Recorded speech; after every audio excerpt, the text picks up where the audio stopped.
This your big homie Pablo and check it out, gang. We finna get straight to it. Now, this is something a little different I kind of want to bring over here. It's like a little, like, murder mystery. Probably can't say it in the first few seconds. But it's a little, like, you feel me, mystery type shit, you feel me? Let me know if y'all fuck with it. If so, we bring more of it. If not, hey, man, say, man. Where the answer is the parent who hired a hitman to they 16-year-old daughter. So shocking, you wish you didn't know the truth. And that's going to be especially true in this case of a teenager who disappeared in Augusta, Georgia. I'm afraid that in this one, the truth behind what happened is truly horrifying. Really? He messed with all this prettiness and he's gonna run away with our daughter? Come on now, that's stupid. So hold on tight, okay? Here we go. Latanya Janelle Carwell, usually well known as Janelle, was a teenager with a bright future ahead of her. She was an honor student at T.W. Josie Comprehensive High School and won lots of achievement awards. Her pastor described her like this. Janelle was a loving, very intelligent, smart young woman who wanted to be a doctor, who was an honor student. Basically, she had an awful lot going for her, which makes what happens to her next seem even more insane. She lived in Richmond County, Augusta, Georgia, with her family. This was her little sister, her mom, Tanya Tripp, and her stepfather, Leon Tripp. Now, the night of April 17th, 2017 was her 16th birthday, and also Easter Sunday. She had a pretty big day. After they had enjoyed a cookout party at their home with friends and neighbors, her mom went to bed early and left Janelle and Leon to finish celebrating. At least, this is what Janelle's mom told the police had happened on that night. Tanya went to bed and was woken by Leon at about midnight. He asked if he could borrow her phone to look up something. A friend of his, Maurice, needed a lift because his car had broken down. Not thinking anything of it, she gave Leon her phone. But because he wasn't great at using the map on the phone, he wanted Janelle to go with him to help him with the directions to Clarksville, South Carolina. Now, he wasn't good at using the map on his phone? How can you be bad at using a GPS map? Then, you telling me your homie break down in South Carolina and you in Georgia. You finna.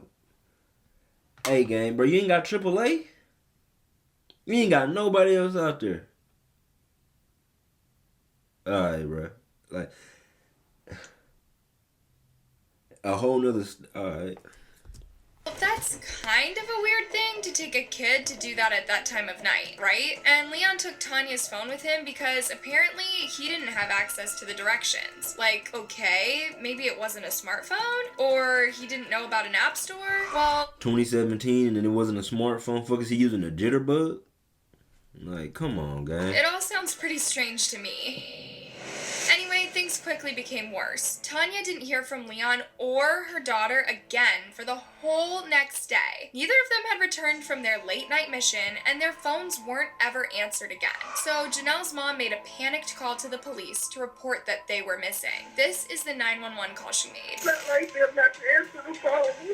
I've been calling and texting and leaving messages and nothing. Don't you think she sounds totally scared here and that the worst might have happened to them? Tanya was so sure that if they'd seen her phone calls, they would have picked up. So, of course, this huge search started for them both. The cops, and especially the local community, got really involved. Everybody wanted to find the missing teenager. The frantic search carried on for the next 2 weeks. A local pastor who had a radio show got involved with raising awareness about the case, and Janelle's mom appeared on Facebook Live streaming event. She told watchers that she had brain and lung cancer. That makes all of this even sadder, right? I need my baby home, like 15 days ago type home, because she has never been away from me this long. Now, on the Facebook post, they were trying to raise money for a reward, and by June, the amount was over $2,500. But the community was also terrified that there was some kind of predator around, threatening their lives. The publicity around Janelle was hard to miss, and I think people were pretty freaked out. But by late April 2017, law enforcement had finally found Leon's car. His white pickup truck was spotted about a mile from their home. The cops searched it for any signs of a struggle or DNA that could prove the worst, but nothing turned up there. I guess that's a good thing, but really frustrating. So the cops checked their cell phone records. What they found suggested Janelle and Leon hadn't been anywhere near the Clarksville area, where the friend had apparently broken down. And even worse, Janelle's social media channels had gone completely silent. For a popular teenager like her to switch off, yeah, this fact made the cops and everyone Shit a little weird, man. University Global. Hey, you can't trust nobody, gang. Nobody, buddy. They supported letting registered sex Bro, back on social these media. are diss The tracks same to as politicians, my bro. kids. If she wants to When end you see cash these, bail, letting criminals back this on is the just a streets. diss track. Our This is kids their in our version of it. neighborhoods won't be safe with Sherry Beasley. These are like diss tracks for politicians, bro. That shit is funny. Everyone who cared for her, super worried. A charity called Bring Our Missing Home, which helps people to find their missing loved ones, was closely involved with the case at this point. They were really concerned that despite all the coverage about Janelle's disappearance and the millions of flyers that had been spread all over Georgia, there hadn't been a single phone call or message with a sighting of Janelle. But eventually, the police did hear something important about the case. Only, it really wasn't what they were expecting to find. Reports had finally started coming in about a sighting. And guess who it was? The nigga? It was Leon Tripp. He'd been seen all on his own somewhere in Atlanta, but sadly, there was no sign of Janelle with him. The police realized they had to dig into Leon's past. They didn't have to look very far because it turned out he had a super dark criminal history. He had some assault charges. He had some cruelty to children charges. He'd even been in jail for aggravated assault. And Janelle's mom knew all about this. In fact, they'd both gone to high school together. And after Leon was put away for a few years, they'd somehow grown even closer, exchanging letters and phone calls. Very romantic. Leon and Tanya had even married while he was still locked up. But it seems like Janelle's mom really didn't mind any of his super sketchy past. Once he was released, as I mentioned earlier, he moved into the same house with her and her 2 daughters. This was in 2015. I mean, I hate to say it, but this kind of like something that happens a lot with people that get out of prison or something. Like if they don't got anybody or something like that. Like for one, like no offense to the mom, but and she said she has something going on, it's a sickness and shit.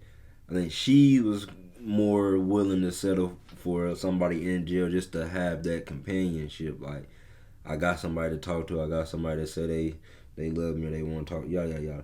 Anyway, he get out of jail. He a felon. He can't really get no house, no apartment, no job. What he gonna do?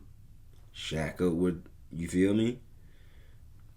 You get what I'm saying? She gonna let it happen because she needs somebody around the house. She wants some companionship. You get what I'm saying? 2 years before Janelle vanished. That happens with a him. lot. I mean, that background is totally not a great look for Tanya or Leon. And this time, the cops were after him for abduction charges.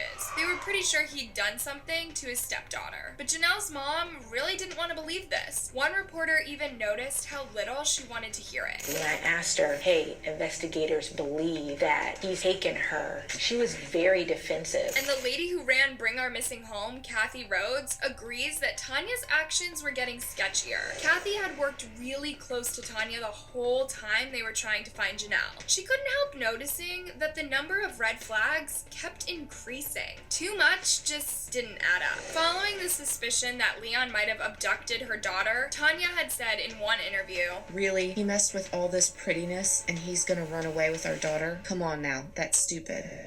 It's definitely kind of an odd thing to say, isn't it? By now, the people who were working on the case were in close touch with Tanya, and they were starting to really get anxious about her motives. And the signs of Tanya's possible jealousy of her daughter really didn't stop there. She also said, And all this craziness about they ran off to be together and stuff, no, there's no truth in none of that. That's her dad, that's his daughter, that's it. I'm his wife, not her. So all that craziness, it's no happening to that. By this point, Tanya was even accusing law enforcement of only coming after her and not doing enough to find her daughter. But the police had finally tracked him down. A call came through that Leon had been discovered. He was at a U-Haul depot in Atlanta.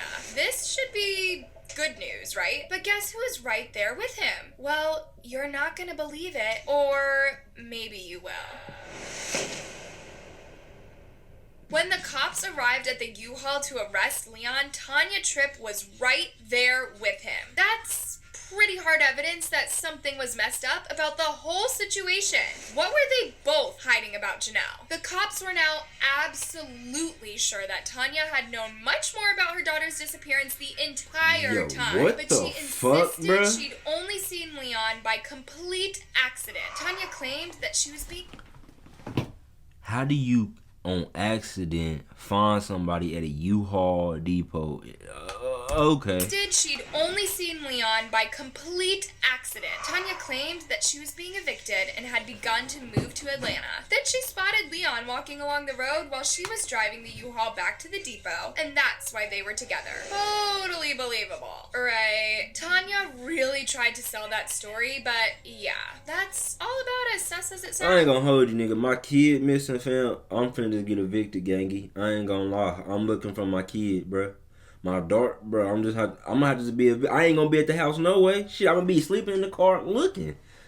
I'm like, nigga, what? Fuck that house. Nobody was nigga. buying it. I mean, That seeing shit it cap. out there by accident has got to be 1 billion to 1 shot. A It's trillion. totally unlikely. And the cops thought so too. They immediately charged Leon with abduction, and Tanya was hit with hindering the apprehension of a criminal. She need to get Tanya hit with called the abduction, neighbor too. from jail to let her know. The neighbor said, "Are you serious?" And she said yes. it was starting to dawn on everyone just how Fuck these Good. goddamn ads, man. Marketing. And a follow-up. And a Damn it. email text. Or Nah, what y'all think? This shit wild, bro. What y'all think happened, fam? Obviously, I think the daughter is R.I.P. You feel me? So R.I.P. to her. But what y'all think? You feel me? Happened? This shit is tricky. Very strange. how much they'd been lied to. Given how hard the community worked to find Janelle, this must have hurt so much. And this began to crack the story that Tanya had been telling into lots of totally inconsistent pieces. Once Tanya was arrested, she kept telling the cops slightly different versions of her story. And Leon told a totally different story to that. Leon insisted that he and Janelle were going to Atlanta all along. Investigator Richard Roundtree reported that Leon claimed Gave her some money in which to get on the bus and come back to Augusta, and he hadn't seen her since. obviously this wasn't true and she never made it, but when confronted, Tanya suddenly stopped answering further questions and the cops couldn't get her to respond to any details of this other story. Perhaps because it wasn't rehearsed with Leon? The cops also closely examined that 911 call Tanya had made. They soon figured out it was all a massive lie and figured she had used it to send the search teams in the completely wrong direction. This Bruh. would have bought Leon a lot more time to do whatever the heck he was doing. Oh, and Janelle's mom, and I use that term pretty loosely at this point, Yeah. totally didn't have cancer of any kind either. She lied about all of that too, which is the least sick thing going on here. Remember how much Tanya wanted her daughter? Fuck this bitch, bro. R.I.P. to her daughter, bro. Fuck This bitch, video bro. is just 11 days after Janelle went missing. I'm not eating, I'm not sleeping, I'm just worried about my family. Even if she did care, she couldn't have been very interested in justice for her daughter. This all sounds totally similar to the case we covered about Bernadette Walker. She had vanished, and the evidence started to mount up that both of her parents had a lot more to do with the teenager vanishing than it first appeared. Bernadette's mother also pretended to not know. Damn, we didn't need a goddamn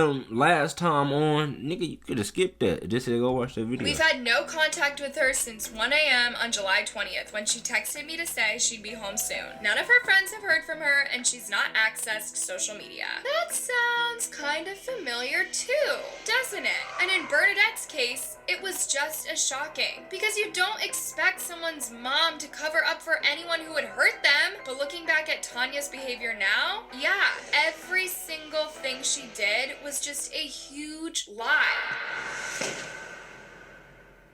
It was all a big act to cover up something terrible that she knew. So both parents were arrested and charged. Leon had also submitted a statement saying that Janelle was no longer living. All the cops could do now was carry on looking for poor Janelle's remains, but they still don't know where she was. And don't forget that Janelle had a little sister. I can't imagine how she was coping with all of this. And as far as I know, she's still with an aunt, where I hope she's in much safer hands. And then, almost 1 year after Janelle had vanished on the Easter weekend, the cops released a very sad statement. We received a phone call from a citizen and had discovered what they believed to be human remains. This came from a person in Augusta, not all that far from where Janelle lived. They'd found something suspicious and upsetting in the garden of the house they were about to rent, and naturally, they called the police. The area was searched, and the sad truth was confirmed. Investigators confirmed that this was what remained of Janelle. She was identified by some dental records taken just before her birthday. And finally, Leon and Tanya were fully charged for the horrible things they'd done. They've both been charged for involvement and in concealment of whatever happened to Janelle. In fact, the reason why they did something so disgusting still isn't clear. And as you can imagine, the local community is totally cut up about being gritted by Tanya for so long. They can't believe they fell for it. She's a liar. In my opinion, she's told a whole lot of lies. And people had worked so hard, they even got sick trying to find her. Community leader Ray Montana had told the reporters about this. Days and days of 100 degrees, sweating. Many of our people fell out. A couple of them went to the hospital. One young lady had to get a spinal tap because of the heat and everything. It was definitely emotional. It caused depression in a lot of our lives because it affected the community. Janelle was like one of our own kids. That's awful. And the details just kept worse and worse. Bro. In 2018, some I wanna know awful why. new evidence was added to the trial. It said that Tanya and Leon had had several meetings with a fixer to arrange a hit on Janelle, and they'd been planning to do it for at least 2 years. That's so cold and revolting, isn't it? What kind of mother even does that? Perhaps somebody, they did solicit someone, but the facts still remain that everything's pointing at them. And I hope that they die by the hands of the state. This case just keeps on getting worse. Janelle never had a chance to really grow up. The only people who really seem to care about Janelle, apart from her poor sister, are the people who never even knew her. I think it's because what happened to her was so terrible, especially because she had so much to offer that lots of people felt very close to her. Tanya was creative. She was a critical thinker. This girl was a great writer. Janelle's school held a vigil at the house where she was finally found. And people that didn't even know her were at the vigil, which they held to give the community some closure. And there are some efforts to make Janelle's passing count for something more. The district attorney arranged for new cadaver dogs for each county. This pupper is called Dora, but they wanted to get Janelle's name in there somewhere. In 2019, 3 Josie High School seniors won $500 each from the Latiana Janelle Carwell Scholarship Award. This comes from the reward money collected while she was missing. Oh, and as for Janelle's so-called parents, Leon is facing the death penalty, and Tanya Tripp is charged with murder in the 2nd degree. But the dates of a full hearing kept getting pushed back, so we'll see what eventually happens to both of them, but I really hope that poor Janelle receives some justice, because she could have really been something amazing, and she was always amazing to begin with. So, what do you guys make of this case? Yeah, I don't know what to think of that. That shit is wild. You put a hit on your daughter over a nigga, most likely. Like, how you let the... Man, anyway, man, you fuck with me, I fuck with you. You don't fuck with me as fuck.